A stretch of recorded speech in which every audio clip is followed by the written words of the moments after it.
We are having so much fun at this party. Excuse me, waiter. Bring us more drink. Shiny और रोज दोनों अंग्रेजन लड़कियां अपनी friend Eli के साथ एक पार्टी में आई हुई होती हैं। तीनों सहेलियां खूब अच्छे से पार्टी एंजॉय करती हैं कि तभी रोज के कहने पर एक इंडियन वेटर विवेक ड्रिंक लेकर आता है, लेकिन गलती से वो ड्रिंक रोज के ड्रेस पर गिर जाती है। Are you crazy or what? Or what have you done? वो विवेक पर हाथ उठाने वाली ही होती है कि तभी एली उसे रोक लेती है। Please stop. What are you doing? Did it by mistake? You are supporting him because you two are bloody Indian like him. It was our mistake to make you our friend. Ellie की दोनों अंग्रेजन सहेलियां shiny और रोज गुस्से से party से चली जाती है। Are you okay? तुम ठीक तो हो ना? ये क्या, आप तो अंग्रेजन हैं और ये आप हिंदी कैसे बोल रही हैं? Actually, my dad is Indian, but मेरी माँ लंदन से ही थी, इसलिए मैं हाफ इंडियन और हाफ फॉरेनर हूँ। आई एम वेरी सॉरी, मेरी फ्रेंड्स ने तुम्हारे साथ जो भी बदतमीजी की। कोई बात नहीं मैम, मैं तो एक मामूली सा वेटर हूँ, भला आप मुझे क्यों सॉरी बोल रही हो? दरअसल गलती मेरी ही थी। ये कहकर विवेक वहां से चला जाता है। विवेक की बातें सुनकर एली को उसके लिए थोड़ा बुरा लगता है। उसके बाद एली अपने बाकी फ्रेंड्स के साथ पार्टी एंजॉय करने लगती है और पार्टी खत्म होने के बाद अपनी गाड़ी का वेट कर रही होती है कि तभी वहां पर एक टैक्सी में विवेक आता है। मैडम जी, आप यहाँ? रात के 1 बज चुके हैं, आप अभी तक घर नहीं गई? वो मैं अपनी कार का वेट कर रही थी, लेकिन न जाने कहाँ रह गई है मेरी कार। ये एरिया ठीक नहीं है, अगर आप चाहें तो मेरे साथ टैक्सी में बैठ सकती हैं। विवेक एक भारतीय था, जिसके चलते एली विवेक पर विश्वास करती है और उसके टैक्सी में बैठ जाती है, जिसके बाद टैक्सी ड्राइवर सबसे पहले एली को उसके घर छोड़ता है और उसके बाद विवेक को उसके घर छोड़ देता है। इस एक मुलाकात के बाद दोनों अक्सर ऐसे ही पार्टी में मिलते रहते हैं। विवेक उसी होटल में एक वेटर का काम करता था और एली अक्सर अपने दोस्तों के साथ उसी होटल में पार्टी करने के लिए आया करती थी, जिसके चलते उनकी दोस्ती और ज्यादा गहरी हो जाती है और कुछ ही समय में उनकी दोस्ती प्यार का रूप ले लेती है। तुम तो इंडियन हो, तो तुम यहाँ लंदन में क्या कर रहे हो? तुम इंडिया से लंदन एक वेटर की जॉब करने के लिए आए थे? नहीं एली, मेरे बड़े भैया ने दिन रात मेहनत करके मुझे बहुत पढ़ाया लिखाया और जमीन बेचकर उन्होंने लंदन आने के लिए मुझे पैसे दिए थे। लंदन तो मैं एक अच्छी नौकरी के लिए आया था, लेकिन भारत की तरह लंदन में भी बिना सिफारिश के कोई नौकरी नहीं मिलती, इसलिए मैं बस एक मामूली सा वेटर की नौकरी करने लग गया और हर महीने इसी नौकरी से मिलने वाले पैसे में मैं अपने गांव भेजता हूँ। विवेक, तुम मुझे बहुत पसंद हो, क्या तुम मुझसे शादी करोगे? अब मैं तुमसे और दूर नहीं रह सकती। ये तुम क्या कह रही हो? यार देखो, शादी करना रिलेशनशिप में आने जितना आसान नहीं है, बिल्कुल नहीं। और तुम जानती ही क्या हो मेरे बारे में। मैं तुमसे प्यार करती हूँ, ये मेरे लिए काफी है। Please Vivek, marry me, otherwise I will die without you. Vivek Ellie से बहुत ज्यादा प्यार करता था, इसलिए वो लंदन में ही एक मंदिर ढूंढकर एली के साथ भारतीय रीति रिवाज से शादी कर लेता है और अब एली विवेक से शादी करके सीधा भारत आ जाती है। विवेक जैसे ही एली को अपने गांव लेकर जाता है तो एली काफी ज्यादा हैरान होती है। वो देखो एली, वो वाला घर मेरा है। ओह गॉड, क्या विवेक और उसकी फैमिली इतने छोटे से घर में रहते हैं? इन लोगों की कंडीशन तो बहुत ज्यादा। विवेक एली को अपने साथ अपने घर लेकर आ जाता है। विवेक को देखकर उसके घर वाले काफी खुश होते हैं, लेकिन जैसे ही उन सबकी नजर एली पर पड़ती है तो वो काफी ज्यादा हैरान होते हैं। देवर जी, आपके साथ में ये अंग्रेजी लड़की कौन है? आपकी कोई सहेली है क्या?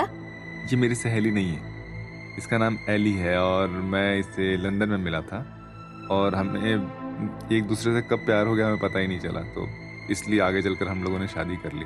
क्या तूने इस फिरंगी से शादी कर ली? अरे अपने देश की लड़कियां मर गई थी क्या, जो तू इस अंग्रेजन को ब्याह करके घर ले आया? गांव वाले क्या सोचेंगे पता भी है इस बारे में? माँ जी, आप क्यों इतना गुस्सा कर रही हैं?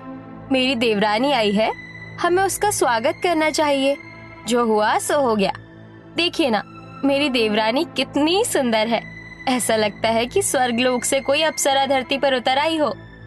जेठानी दुर्गा को छोड़कर पूरे ससुराल वाले पहले तो इस शादी से मुंह बनाते हैं, लेकिन फिर एली को देखकर और विवेक की बातें सुनकर वो लोग भी एली को अपना लेते हैं, जिसके बाद दुर्गा अपनी अंग्रेजन विदेशी देवरानी का गृह प्रवेश करती है। मैंने इस खाट पर तुम्हारा बिस्तर लगा दिया है, तुम यहाँ आराम से सो जाना। हम यही सब नीचे सो रही हैं। अगर कोई चीज की जरूरत हो तो बता देना। आप सब इस लैंड पर क्यों सो रहे हैं? क्या यहाँ पर सिर्फ यही एक बेड है? बेड नहीं, इसे खाट कहते हैं। जब तुम नहीं आई थी तो माँ जी इस पर सोई थी, लेकिन तुम्हें तो मखमल के बिस्तर पर सोने की आदत होगी, इसलिए हमने तुम्हारे लिए खाट पर सोने का इंतजाम कर दिया है। हमें तो शुरू से ही जमीन पर सोने की आदत है, तो हमें इससे कोई परेशानी नहीं होगी। अपने भारतीय ससुराल वालों से अपने प्रति इतना प्यार और अपनापन देखकर एली काफी ज्यादा खुश होती है और अब सभी लोग सो जाते हैं। ना जाने विदेशी लोग नाश्ते में क्या खाते हैं। अब मैं क्या बनाऊं एली के लिए नाश्ते के लिए? मधु भाभी, मैंने सुना है ये विदेशी लोग ब्रेड और जैम बहुत खाते हैं। मैं किराने से ब्रेड और जैम ले आती हूँ, आप वही एली को दे दीजिएगा। मधु जल्दी से किराने की दुकान से जैम और ब्रेड लेकर आती है, जिसे दुर्गा नाश्ते में दे देती है, जिसे देखकर एली काफी खुश होती है। I like this breakfast very much. Thank you so much, भाभी। एली को खुश देखकर उसकी जेठानी दुर्गा भी काफी ज्यादा खुश होती है।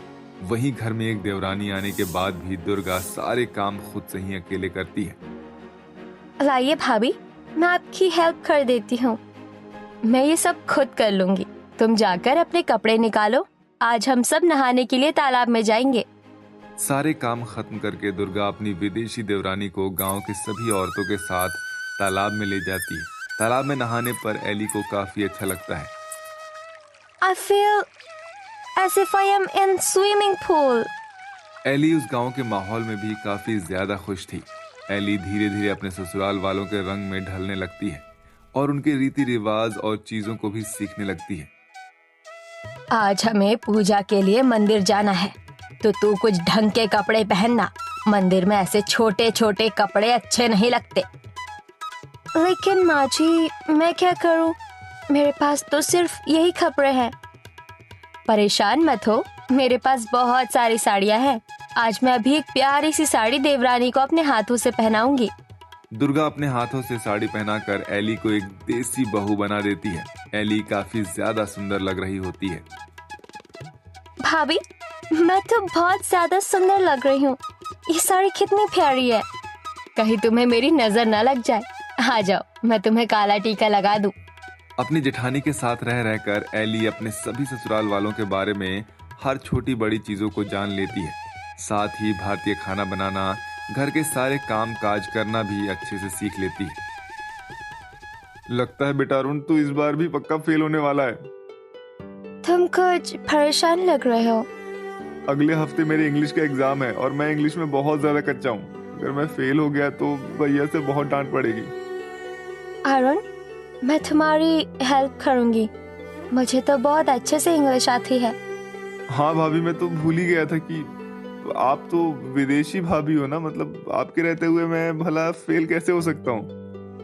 एली अरुण को काफी अच्छे से इंग्लिश पढ़ाती है, जिसके चलते अरुण पहली बार काफी अच्छे नंबर से इंग्लिश के पेपर में पास हो जाता है। धीरे धीरे अब एली के ससुराल वाले एली को काफी ज्यादा प्यार करने लगते हैं और एली में अब सबकी जान बसती है। एली हमेशा देखा करती थी कि कैसे उसकी जेठानी को गरीबी की वजह से छोटे छोटे चीजों के लिए तरसना पड़ता है, फिर भी कभी उसने कोई शिकायत नहीं की थी।